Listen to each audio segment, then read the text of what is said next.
Mr. Roman, are you aware that we are sending $40 million a week to the Taliban?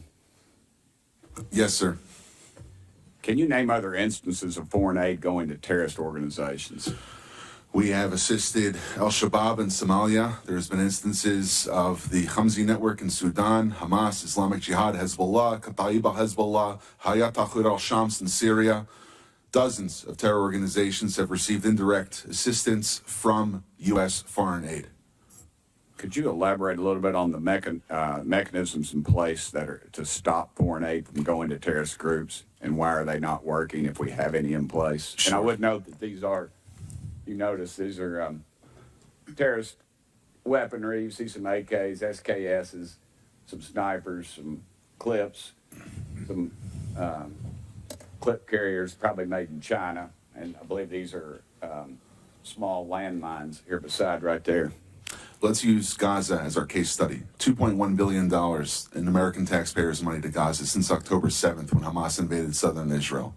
USAID money was going in terms of an emergency use authorization to try to go to parties that USAID formerly had a relationship with in the Gaza Strip.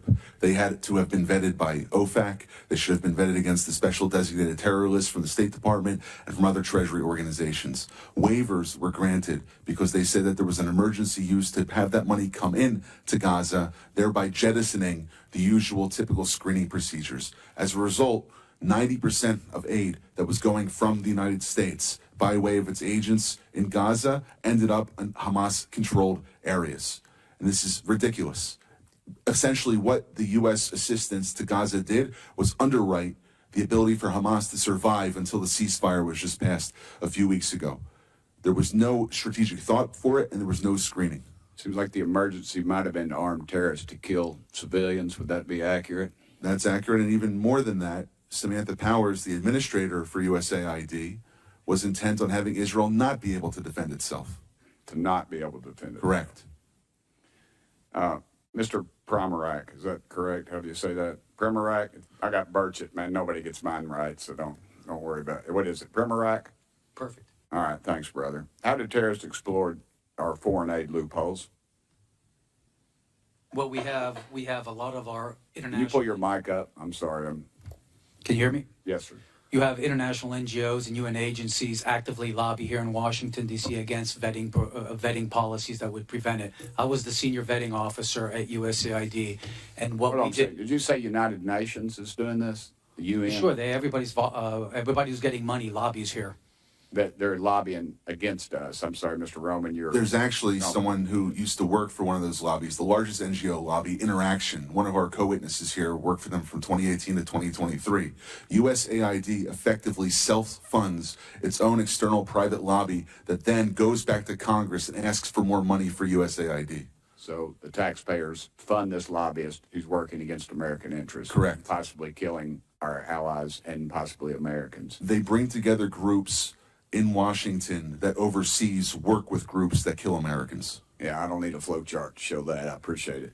Do you think USAID programs have been aligned with the national security interests of the U.S.? No, they have not. They have actually helped China. Mr. Roman? No. Okay. How do these programs compromise our national security, Mr. Primorak? They actually push China.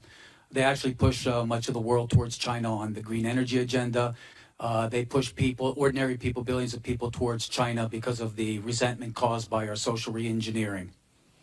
Are we being lobbied by these pro-communist China groups currently? Well, a lot of these countries don't even have to lobby because they get the money anyway, like South Africa.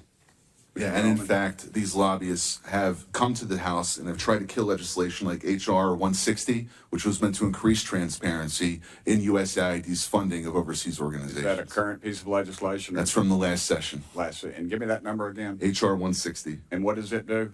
It was meant to give U.S. lawmakers the ability to have higher transparency in terror financing investigations aimed at scrutinizing extremist groups. Mr. Primorak? We had a regulation before we left in the last administration that anybody who touches money in countries where there's terrorists, those names have to go through databases, terrorist databases. That was overturned by Biden. Overturned by Biden. Chair Lady, I am currently 5 seconds, but I wanted to mention something. There's a lot of rhetoric used on this committee And I would urge my friends on both sides of the aisle, let's stick to the actual information. This rhetoric is, I've received death threats, and I know the chair lady has, and it needs to stop. We need to tone it down. Thank you, chair lady, and thank you,